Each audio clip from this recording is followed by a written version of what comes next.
The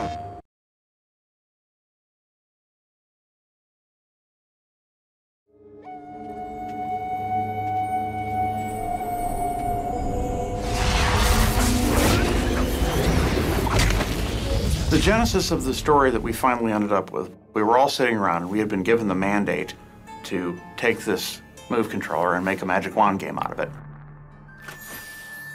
We wanted opening that move box to be that moment of discovery, like, what is this? This is something I've never seen before. It feels powerful.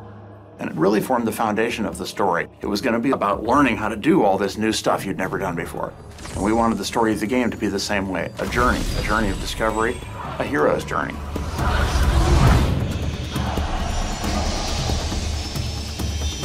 We were after an archetypal story that would be a coming-of-age story and a story where a young apprentice makes a simple mistake, unleashes the terrible forces of the world, and has to grow into become himself a great sorcerer when his master is unable to save him from his folly. Here we are, the entrance to Loch Barrow.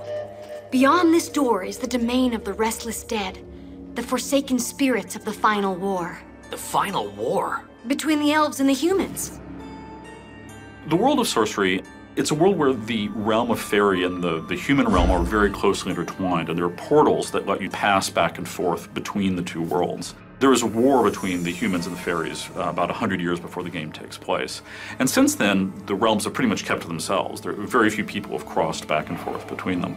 But as the game starts, the portals are thrown open again, and all of a sudden you're thrust back into this world where the creatures from the realm of fairy are crossing over. Great sorcerers defended the world from unspeakable evil. And everyone bowed down to them and gave them treasure and stuff. And stuff? Really? Just prepare to be amazed. You have no idea what you're doing. A lot of the emphasis in the story in Sorcery is more about the relationship between the characters. For most of the game, there is Finn, our protagonist, and Erline, the magical cat who accompanies them. When the game starts off, Finn and Erline don't really get along very well. She's kind of obnoxious, he's kind of like full of himself. I shouldn't have said anything. Loch Barrow is far too dangerous. You might get hurt, and then I would never forgive myself. Right then, Loch Barrow. Well, this should be entertaining. If you think of your mage that stands in the back and uses his wand and knowledge just to control the world, that isn't Finn. Finn drives forward. He thirsts for knowledge, but he thirsts for adventure more than anything.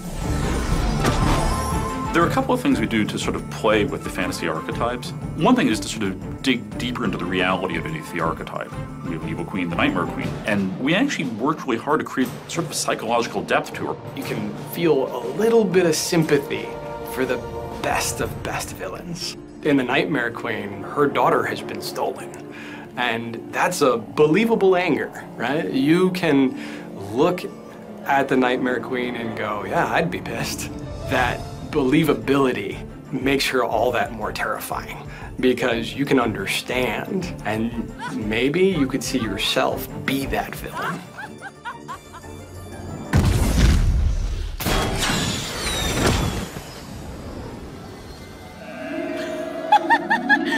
Busted!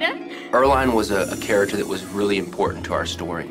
We face a lot of challenges with Erline because we have to have this integral character of our game be a cat. Just like with Finn, Erline goes through ups and downs throughout the story, and we had to be able to create this furball to be able to display emotion along with our character because she is such an important part. We needed a character that needed Finn.